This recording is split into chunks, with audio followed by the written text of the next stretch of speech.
What's the easiest choice you can make? Window instead of middle seat? Picking a vendor who sends a great gift basket? Outsourcing business tasks you hate? What about selling with Shopify? Whether you're selling a little or a lot, Shopify helps you do your thing, however you cha-ching. Shopify is the global commerce platform that helps you sell at every stage of your business. From the launch your online shop stage to the first real-life store stage, all the way to the did we just hit a million orders stage. Shopify's there to help you grow. Whether you're selling scented soap or offering outdoor outfits, Shopify helps you sell. Wherever and whatever you're selling, Shopify's got you covered. Sign up for a $1 per month trial period at shopify.com/try. Go to shopify.com/try now to grow your business, no matter what stage you're in. Shopify.com/try. Grand Canyon University makes earning your degree possible with over 130 academic programs for traditional campus students, with more than 80 bachelor's programs offered online. GCU provides you with the personal support you need, from complimentary unofficial transcript evaluations within 24 business hours to scholarships, academic support, and your GCU graduation team, led by your own university counselor. Find your purpose at GCU. Private, Christian, affordable. Visit gcu.edu. 1948. A flash, followed by an explosion. Made possible by months of mathematical computation, the splitting of the atom was hailed as a triumph of both science and mathematics. Mathematics is seen by many as a way of quantifying experiments. But is that always the case? There are cases where it seems as though mathematics itself has made predictions about the universe, and vice versa. So how are these predictions made? And what can we learn about both physics and mathematics by examining the way in which these topics intermingle? All of this and more on this episode of Breaking Math, Episode 5, Language of the Universe.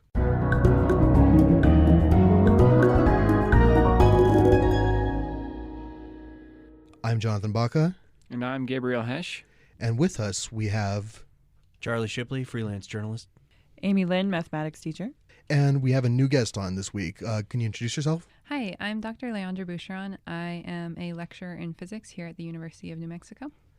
And what brought you into physics? So when I was a little kid, I was really interested in math and I wanted to be a mathematician. But the further I studied in math, I decided I wanted to do something a little more useful with it. So I'm sorry. Are you telling me math is not useful? It's very useful when applied to science. We're going to fight. It's going to be bad. And I was reading a little bit through your thesis, and you do a lot of stuff about X-rays. Do you want to talk at all about your research? Yeah, so basically my favorite topic in physics to talk about is radiation. And I talk about this a lot in my introductory physics classes. Radiation is something that people have this sense that it's inherently bad, it's inherently evil. But that's just a form of radiation called ionizing radiation. Your light bulbs radiate, the human body radiates heat, and those are forms of radiation that are not harmful. Ionizing radiation can cause some biological damage, but many people don't really understand it fully. And you said earlier that you liked how math was applied to physics, and that's a lot we're going to be talking about on the show today. There's a concept called the unreasonable effectiveness of mathematics in the natural sciences.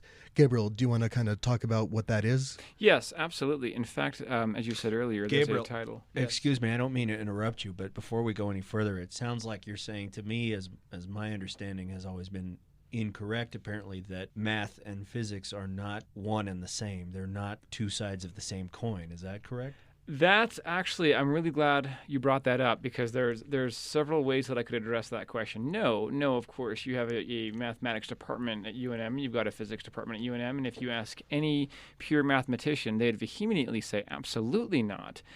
Pure math is not the same as applied math, and also applied math is not the same as physics. Yet, how can we, for a listener who's not familiar with it, how would we say that physics and math are very closely related? And Gabriel actually introduced me to this quote. The miracle of the appropriateness of the language of mathematics for the formulation of the laws of physics is a wonderful gift which we neither understand nor deserve. We should be grateful for it and hope that it will remain valid in future research, and that it will extend, for better or for worse, to our pleasure, even though perhaps also to our bafflement, to wide branches of learning.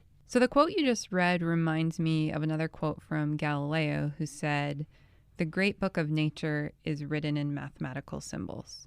And this quote really ties together the importance of mathematics in describing physics and describing physical phenomena in the world around us. And of course, one of the things that we're going to talk about today is how a lot of times pure math finds its way into physics and vice versa. I mean, we're going to be talking about anything from conic sections to complex numbers. And before we get into that, we are going to talk a little bit about Aristotle and some of his crazy beliefs. Oh gosh, sure. I just wanted to mention real quick. Aristotle is so fascinating. What we've actually spoken about on our very first episode was how much of a following Aristotle had, how many people looked up to him, and he's very, very key for this episode because clearly humanity is very good at coming up with stories that are not reflective of reality, at least, But are convincing. Yes, but are very convincing. So I'm really glad that we're including him in this episode as a contrast. Yes, and Amy, could you please read the quote by Aristotle? Among natural bodies, some have and some have not life. And by life, we mean the faculties of self-nourishment, self-growth, and self-decay. Thus, every natural body partaking of life may be regarded as an essential existence, but then it is an existence only in combination. And since the organism is such a combination, being possessed of life, it cannot be the vital principle. Therefore it follows that the vital principle must be an essence, as being the form of a natural body holding life in potentiality. But essence is a reality. The vital principle is the original reality of a natural body endowed with potential life. This, however, is to be understood only of a body which may be organized. Thus the parts even of plants are organs, but they are organs that are altogether simple, as the leaf which is the covering of the pericarp of the fruit. If, then, there be any general formula for every kind of vital principle, it is the primary reality of an organism. Of course, this quote goes into a lot of Aristotelian beliefs, the belief that living material was completely different than dead material, which wasn't debunked until the late 1800s with the production of urea. Oh, that's right. That's a great story because that even includes chemistry, where organic chemistry or the chemistry of life was completely separate from inorganic chemistry, even though we still have those two classes in most colleges. Can you tell the story a bit about the discovery of urea, just briefly? Oh, yeah. It was the first organic chemical found. It's found, I believe, in urine. Mm-hmm. And it was thought that it could not be synthesized from inorganic chemicals, but it turned out that it could. I don't remember the process by which this was done. Why is that the first one you would produce? Of all the things in the world, why would you produce urine first? I know. They had a lot they of had urine to in find labs. out if they could, and they didn't ask themselves whether or not they should. That's a common theme in science. Quick flashback to our first episode. What was the other Aristotle idea that was completely wrong but completely accepted? Wasn't it that all of the nerves... so there was that Aristotle believed wholeheartedly and convinced everyone else that all of the nerves originated from the heart, when we know that they come from the brain. Wow. Yeah, and then he also believed in, there were 5 elements, earth, wind, And fire. Yeah, not doing Captain Planet here, but 5 elements. What's earth, that? water, wind, water, and I think something else. Quintessence. Quintessence, right. Yeah, so he was a philosopher, and a lot of people believed him. Wow. Now, another person from ancient Greece, a much more rigorous person, was Archimedes of Syracuse. He strongly developed the principle of levers, and this is one of the very first natural laws. Liana, would you like to talk a little bit about simple machines and how they work? Yeah, so simple machines in physics, the primary ones are going to be the lever, the pulley, the inclined plane. And these are all great examples of instruments that we use to teach introductory physics students how some of the laws work. For instance, an inclined plane, which you could also think of as a ramp. It's something that we use to help us elevate things. It makes it easier to bring something to a greater height as opposed to just lifting it straight up. The lever is another type of machine that we use to give ourselves what we call a mechanical advantage. And it seems like all the things that you're saying about simple machines involve the transformation of force. Absolutely. Force is one of the most fundamental foundations behind physics and describing how motion works. Of course, the formula for a lever is the distance times the mass is equal on both sides of the place that it rests. And there's actually a quote by Archimedes of Syracuse: "Give me a long enough lever and a place to rest it, and I can move the world." And this shows one of the essential properties of a natural law. When you take it to the infinite, you get bizarre and unintuitive results. Just imagine lifting up a blue whale using a giant seesaw that has longer on one side than the other. This mathematical principle of using levers to lift things is actually a description of torque. And torque is when we use forces to rotate something. And it wasn't until really hundreds of years later that we had a good description of torque, what it was, how it causes rotations. So it's interesting that just even so early, we were able to come up with a mathematical formula describing the ratio on sides of a lever that applied to a physics concept we didn't really even know about. Leandra, could it be said that torque is the only force that has its own tool dedicated to it? This sounds like a sarcastic question, but there's not a lever wrench or an inclined plane hammer. But there is a torque wrench. I'm sorry. Sure. And I think that gets back to this idea of a lever arm. The longer something is, the easier it's going to be to rotate something. That's actually, I think, that's actually a really fun way of introducing physics to kids. That's what we did in 6th grade science. Mm-hmm. Now, moving on a little bit from ratios and levers, we have the concept of conic sections.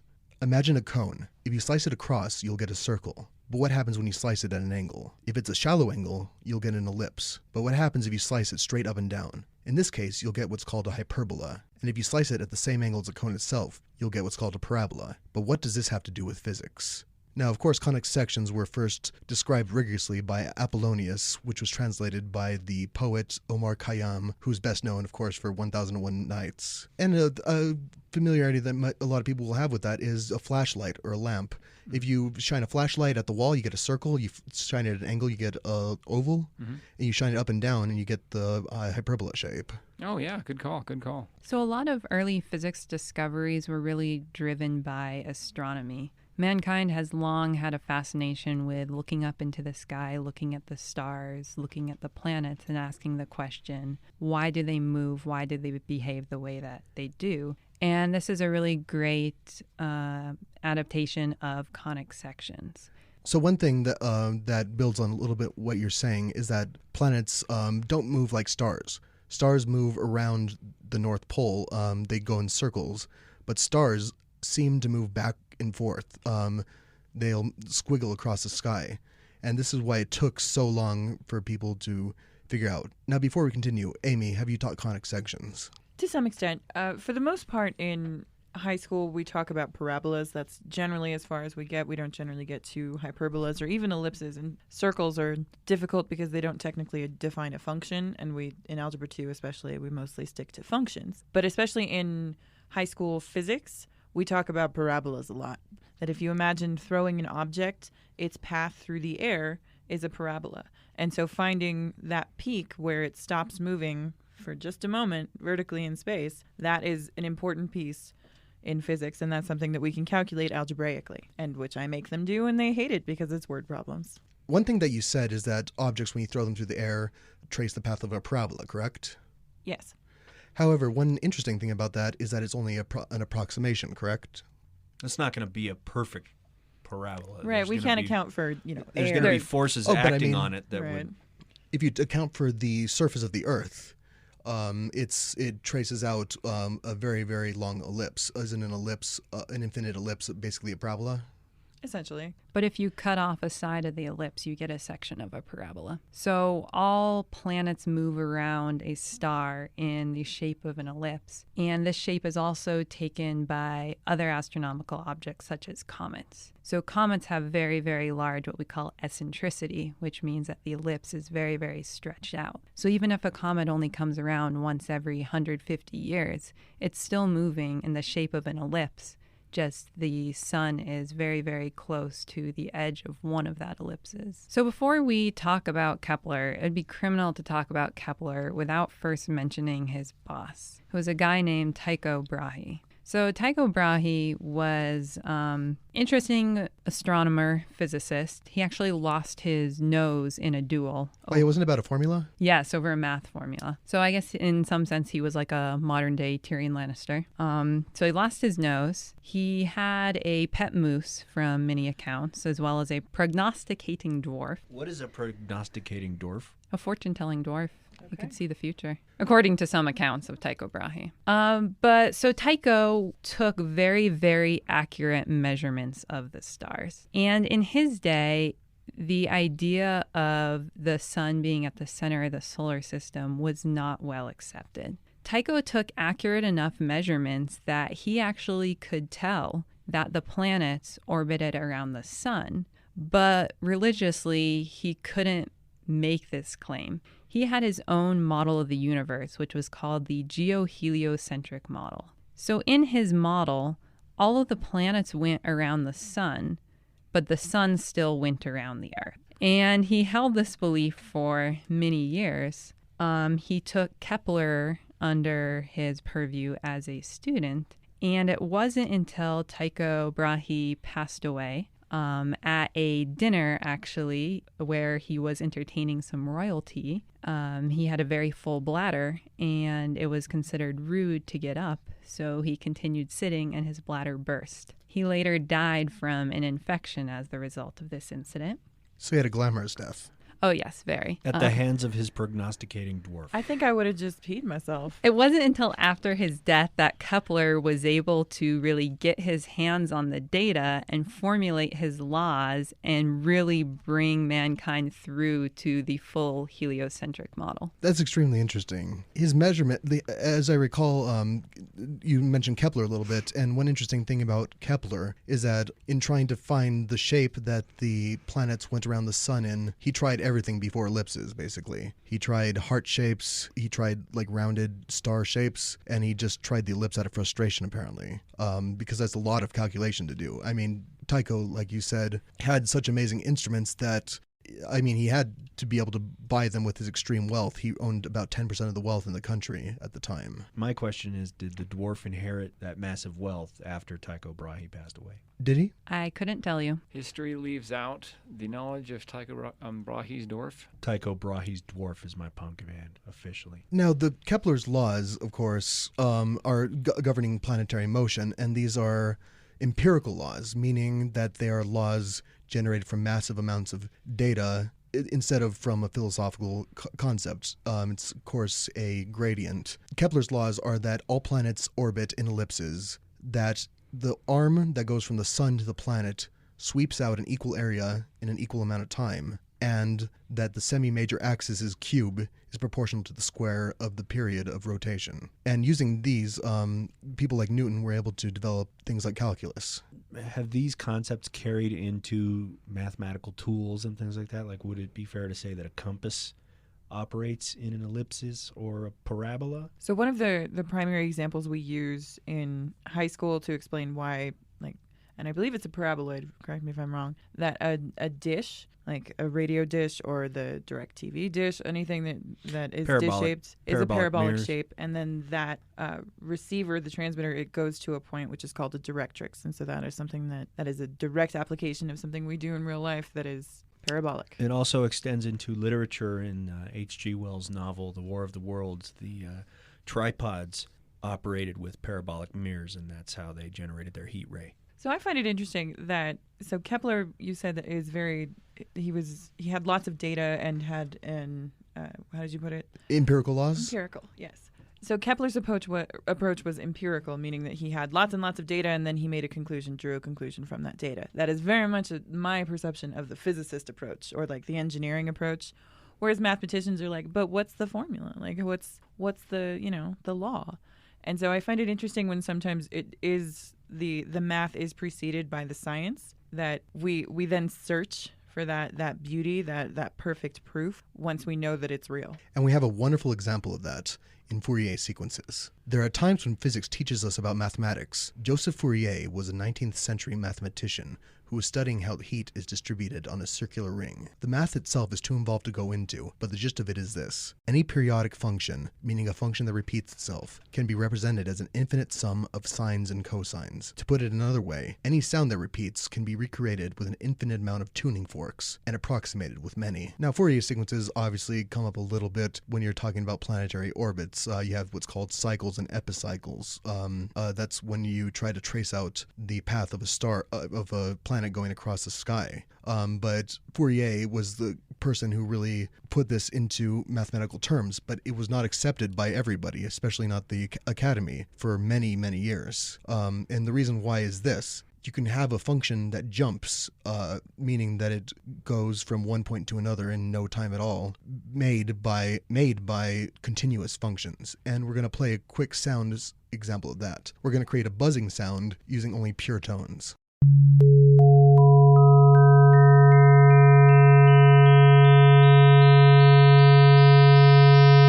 So explain to us what's happening in that sound. Now, what's happening in that sound is we want to create a buzzing sound. And to do that, we take all the constituent components of that buzzing. We have a wave that has a width of, let's say the first wave is a wave that has a width of 1. We take one of those. Then we add to it a third of a wave, but the wave is a third as big. Then you do a fifth of a wave as fifth as big, and you add it together, and you get this buzzing sound. You get a discontinuous function. So the analogy I'm thinking of is when you want to create black, but you don't have black, you just mix all the other colors. I mean, the best you could do, I think, with that is gray. Dark gray. So, Jonathan, I wanted to say, the way you explained it, I thought was actually quite well. I was following quite well in my head. However, that may be in part because of my studies in electrical engineering, and I've seen the analogy before. I did want to say that we will have on our Facebook page, as well as hopefully on our website, an actual, what do you call it? It's a GIF or a GIF? We can argue about that. It's a GIF, right? Oh, yeah, we'll have a GIF, and also we'll have a live demo, and you can find this at breakingmathpodcast.com/applets.html, or on our Facebook page at facebook.com/breakingmathpodcast. So I think we should describe at least a little bit what a sinusoidal wave is. So we mentioned the word sine and cosine. Yes. So a sinusoidal wave or a sine function is something that, I'm trying to imagine how to picture it. It's a wave. So it's a perfect wave, however. So if you're picturing a wave on an ocean, it's inconsistent. But think about drawing a line that goes up and then curves back down and then curves back up. One way that you could see something that approximates a sine wave is if you have a coil or a slinky and you stretch it out real big. Wow. Yeah. Excellent example. So if you were to trace the movement of the object at the bottom of the slinky, maybe? Or no, I'm picturing something else. Oh, no, that's a sine wave, obviously, in time. Yeah. But I'm saying if you stretch out the slinky and you just look at the shape that it makes, it'll be a squiggly line. It'll look like a snake, and that's a sine wave, too. It approximates a sine wave. I believe that was an experiment done by Dr. Egon Spengler when he was a child. Who's Dr. Egon Spengler? Dr. Egon Spengler. From Ghostbusters. He had part of a slinky, Egon. but he straightened it. So one of the really cool applications of Fourier transforms is actually the human ear in combination with the brain. So our ears are only capable of picking up one sound at a time, but we know from our everyday experience that you can hear multiple conversations at the same time. You can hear several different sounds. What's happening is that single wave that's reaching your ear, your brain takes it and pulls it apart into the separate component waves. So what your brain is doing is called an inverse Fourier transform. It's taking something that it hears and breaking it up into the pieces that must be combining to make it whole. We actually use that principle in episode 2, Wreaking Chaos, to transmit a fractal through the human ear. Leandra, how does that relate to the Doppler effect? Or is the Doppler effect just a modulation of the principle that you described? So the Doppler effect, what that means, that's when you, for instance, you hear a siren going by, and before the siren has passed you, it sounds very high-pitched. After it passes you, it sounds very low-pitched. So it sounds something like... So the concept of what was it? Inverse Fourier? Inverse Fourier transform. Inverse Fourier transform. So that's not necessarily directly or indirectly related to the Doppler effect. They're both related to waves, but the Doppler effect is more going to be a shift in the frequency than a superposition of waves being added together. Now, a sound, though, that is being affected by the Doppler effect how does that shift look on the graph? Shift on the graph is going to be a shift in the periodicity of the wave, which basically means how wide it's going to look. So when the wave is pushed together, that's going to be a higher frequency. It's going to sound like a higher pitch. So if we use the slinky analogy again, basically if you stretched out a slinky, but one portion of it was squashed together, that's the higher frequency part, and then it gets to the lower frequency part for the shift, correct? Exactly. I wanted to say, just generally speaking, and for the sake of this podcast, since we're talking about worldviews with mathematics and with physics, it seems that with astronomy, it started off, as Amy said earlier, empirically, with writing down data based on observations and measurements. This is a major, major thing. And actually, astronomy even started off, the ancient Greeks knew about it, and so did the Chinese, with the idea of watching the stars and making charts goes way back. It was only once that the data was compiled enough that patterns began to emerge that then we had a gradual shifting of our worldview. Oh yeah, and a famous Chinese discovery that dealt with that is that comet tails always point away from the sun because that's how they're formed. Before we get too far away from waves, one of my favorite examples of science before math is the kind of invention of radio waves, or of radio. That was, the name is escaping me. Guglielmo Marconi. Guillermo Marconi. That he was obsessive compulsive. That the man worked tirelessly, changing things and adjusting things and teeny tiny little experiments to finally get his radio to work. And then he didn't found any of his data. He made it bigger so that the radio waves could go far, right? He did not found anything that he did on mathematics or on any really in engineering. He was not popular in his time because of that. What's the easiest choice you can make? Window instead of middle seat? Picking a vendor who sends a great gift basket? Outsourcing business tasks you hate? What about selling with Shopify? Whether you're selling a little or a lot, Shopify helps you do your thing, however you cha-ching. Shopify is the global commerce platform that helps you sell at every stage of your business. From the launch your online shop stage to the first real-life store stage, all the way to the did we just hit 1 million orders stage. Shopify's there to help you grow. Whether you're selling scented soap or offering outdoor outfits, Shopify helps you sell. Wherever and whatever you're selling, Shopify's got you covered. Sign up for a $1 per month trial period at shopify.com/try. Go to shopify.com/try now to grow your business, no matter what stage you're in. Shopify.com/try. When you need mealtime inspiration, it's worth shopping Baker's, where you'll find over 30,000 mouth-watering choices that excite your inner foodie. And no matter what tasty choice you make, you'll enjoy our everyday low prices, plus extra ways to save, like digital coupons worth over $600 each week. You can also save up to $1 off per gallon at the pump with fuel points. More savings and more inspiring flavors make shopping Baker's worth it every time. Baker's, fresh for everyone. Fuel restrictions apply. He just finagled with it until he got it right. So I have a set of jokes which referring to this difference between empirical and quantitative. So how many theoretical physicists does it take to change a light bulb? How many? It takes 2. 1 to hold the light bulb in place and 1 to rotate space around it. So the second joke says, how many experimental physicists does it take to change a light bulb? 2.05? It's actually 12. One of them to actually do it, and the other 11 to help co-author the paper. I think the invention of the light bulb was a similar story, though, right? That he went through, thousands of different versions before he finally figured out how to produce light? I mean, his lackeys did. What was the biggest point of contention or the biggest hurdle? Was the design of the filament? Oh, yeah. They tried bamboo and stuff, and bamboo glowed, but it broke immediately. One of the things about mathematics and physics is that when mathematics comes before physics or physics comes before mathematics, it's usually a singular relationship. However, we're going to discuss a situation where entire groups of physical theories are generated by a mathematical formula. Emmy Noether was a mathematician who revolutionized many fields. One of her discoveries is known as Noether's theorem. Noether's theorem states that any continuous symmetry generates a corresponding conservation law. But before we can discuss what that means, we're going to have to discuss what symmetry is in physics. So, Leandra, can you explain to us what a symmetry is in physics? So some real-life examples of symmetries would be the wings of a butterfly. One wing looks very similar to the other. It's just going to be a mirror image. So symmetries are something that looks the same if you rotate an object, if you flip that object, if you're looking at it a different way. Of course, another type of symmetry is symmetry in time. For example, if I can do an experiment today and do the same one tomorrow, that's a time experiment. You also have symmetries in space, where if I do an experiment here and I do an experiment somewhere else, we have the same thing. And we have a quote from a dialogue concerning the two chief world systems. Despite much thinking about it, I have not been able to find any difference. So it seems to me, I have found, that there can be no difference.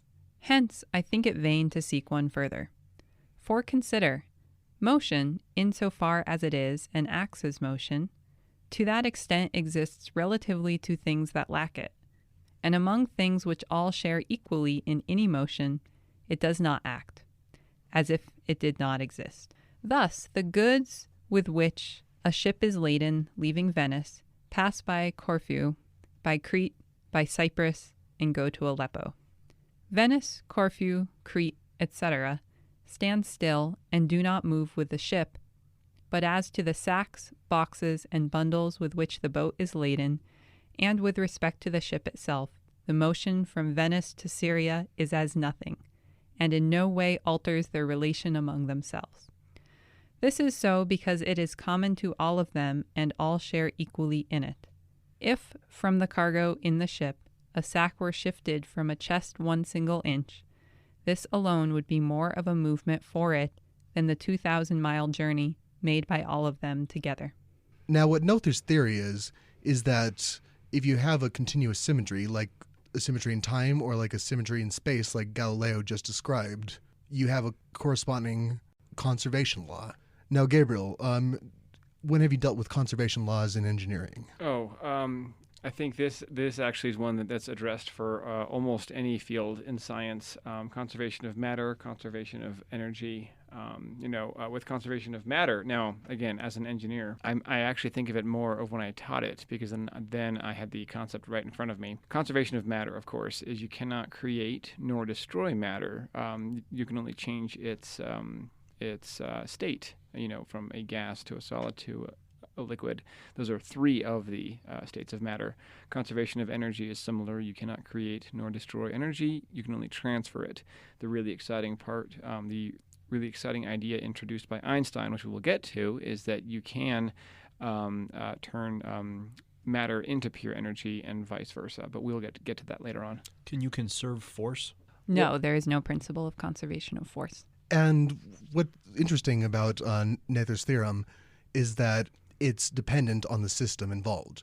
For example, if you're in space and you do an experiment where you're facing one direction, you could rotate and do the same experiment, and what that means is that rotational momentum is conserved. However, if you do the same experiment on Earth, upright and to the side, you won't get the same results because you have a gravitational field. Therefore, in this system, rotational momentum is not conserved. That's one of the brilliant things about Noether's theorem. It's been used everywhere throughout mechanics and quantum mechanics and beyond. For example, quantum chromodynamics uses this all the time. So can I get a nutshell of that whole quote of what this kind of concept is? Because I think I get it, but... Well, what he's saying is, like, if you're on an airplane, you could throw a ball and it feels like you're just throwing the ball because your momentum is... because your velocity is the same.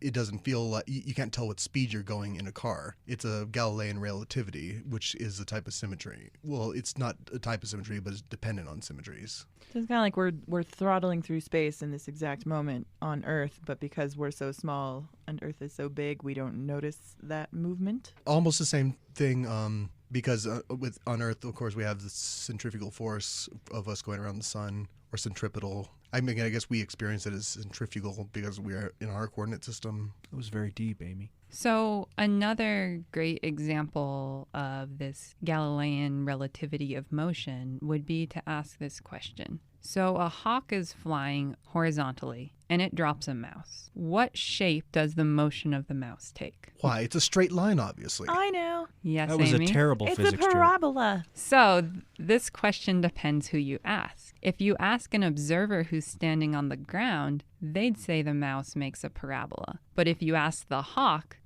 would say it made a straight line, and the mouse moves straight down beneath it.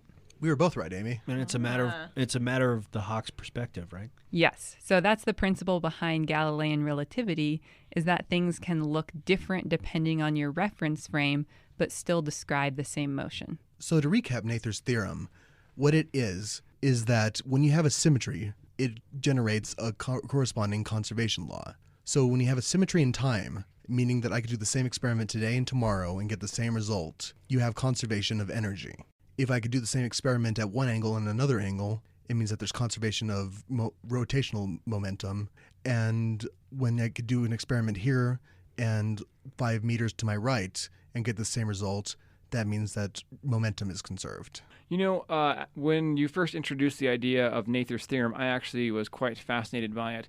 When I was researching this episode, it was late at night, I realized that I was mixing up conservation and symmetry. I was thinking of the equal sign, you know, the whole E equals mc squared or F equals ma.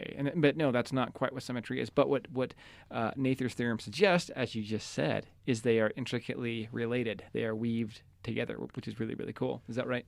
Yeah, it's one of the most beautiful theorems in all of physics, in my opinion. Wow. So then, not to go off too much on a tangent here, but really when you think of any of the conservation laws, including the relationship between matter and energy and space, there's also a symmetry that can describe as well. Is that correct? Oh yeah, the theorem goes both ways.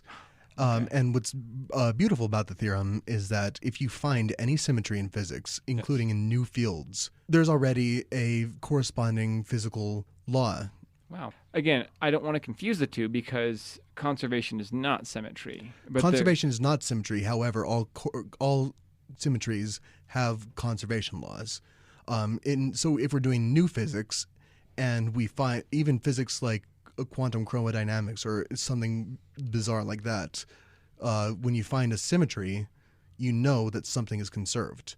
That's what's beautiful about this, is that it's a machine that generates physical laws. Wow. So to stop here just for a moment, I'm still stuck on the idea of symmetry being visual.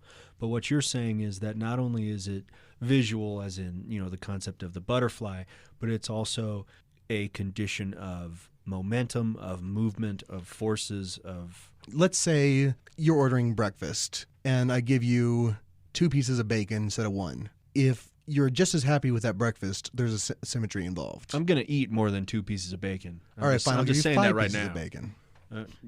Let's not put a number on the bacon because, there's going to be a lot of bacon. Now, is the amount of bacon conserved? Because then there's a corresponding symmetry.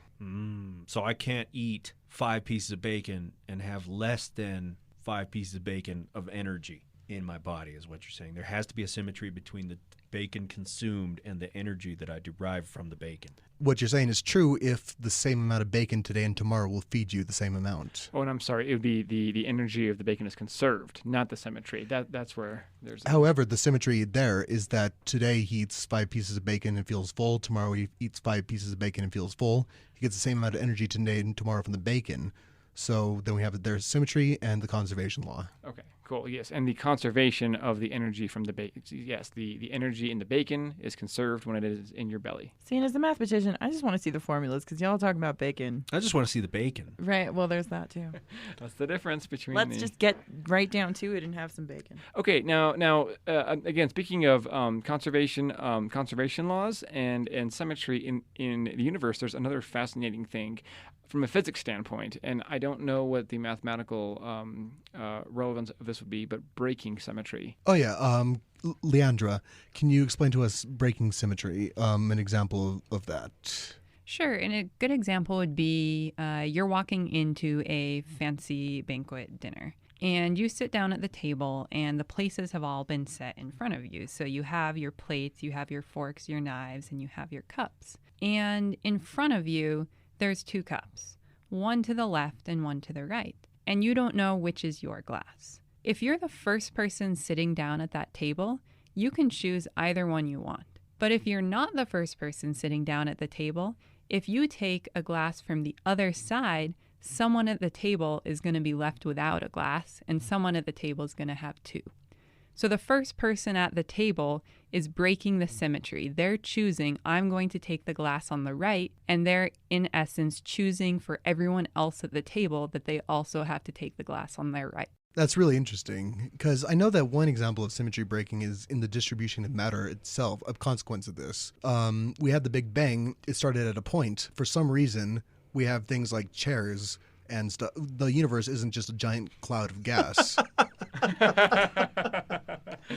It's a random object to choose. The Big Bang happened, and we have chairs now. So the Big Bang happened, and it started at a point, and now we have chairs. I use chairs a lot in physics. I mean, who knew, right? I mean, wow. Sorry. May I give the symmetry breaking example with the Big Bang? Oh yeah, definitely. Okay, thank you. Mine is a little different than Jonathan's. Okay, mine does start with the Big Bang. So in physics and as an appreciator of art, I look for examples of physics everywhere. As we've said for the umpteenth time, butterfly wings, of course. Another example of symmetry in the universe shortly after the Big Bang actually is the formation of both matter and antimatter. Just in brief for our listeners who are not familiar. So we know that matter is made of atoms that have a negatively charged electron in the orbit. It's got it's got positively charged protons in the middle, as well as neutrons. Antimatter is just matter with the opposite charge. The electrons are positively charged. They're called positrons. The protons are negatively charged, and I don't know that they have another name. They're called antiprotons. Oh, very good. Just antiprotons. Creative. Okay. Yeah, very, very, very creative. Now, in the beginning of the universe, with the formation of matter, you had there were equal amounts, rather there should have been equal amounts of matter and antimatter. When matter and antimatter form, when they come together, they quickly annihilate and release energy. So we know that with our mathematical models of the universe after the Big Bang, all of the matter and all of the antimatter should have annihilated very, very shortly. There was a break in symmetry, and there's a lot more matter than there is antimatter, and nobody knows why. We're thankful because that's why we're all here today. But there should be an equivalent amount of antimatter somewhere in the universe that someday may annihilate when it comes into contact with us. So that's a useful and very fortunate breaking of symmetry. That's terrifying. It is. That's one of absolutely what I was just going to say. That is a terrifying break of symmetry. Now, for the last part of the podcast, we'd just like to give you some interesting information about physics itself. Now, Gabriel, you said you wanted to talk about neutron stars. Yeah. Actually, when we were planning this episode about mathematics and physics, I actually was reminded briefly of a lot of my favorite concepts in physics. Real quickly, I'd like to allude back to an old sci-fi movie from the late 1990s. You all know about the movie The Matrix. The Matrix was it was praised as a great philosophical movie that's also a real big Hollywood movie.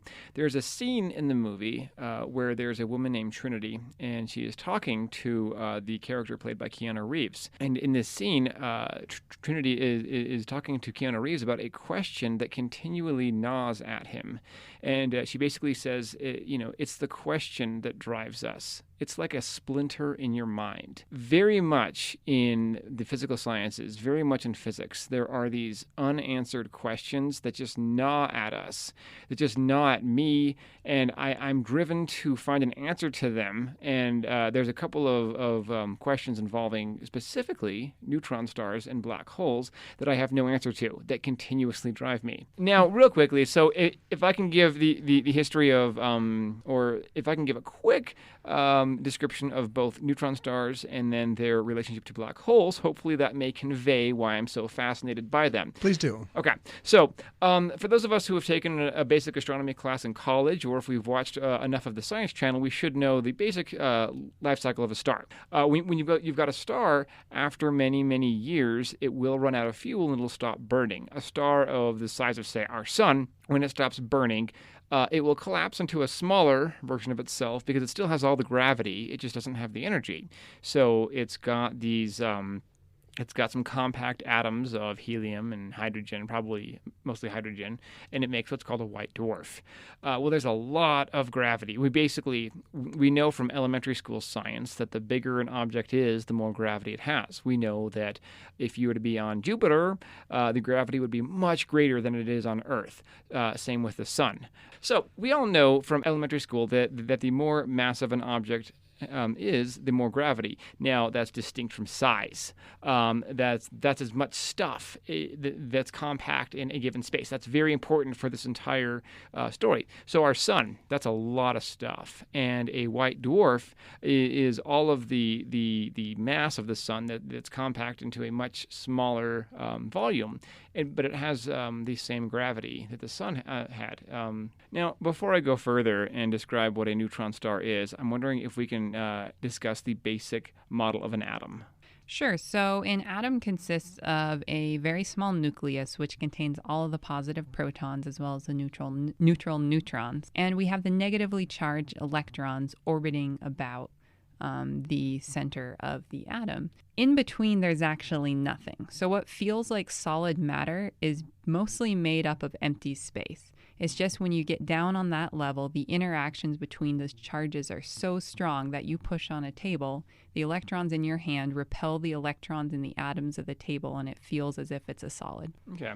Wow. So that's very important to consider in how a neutron star is unique.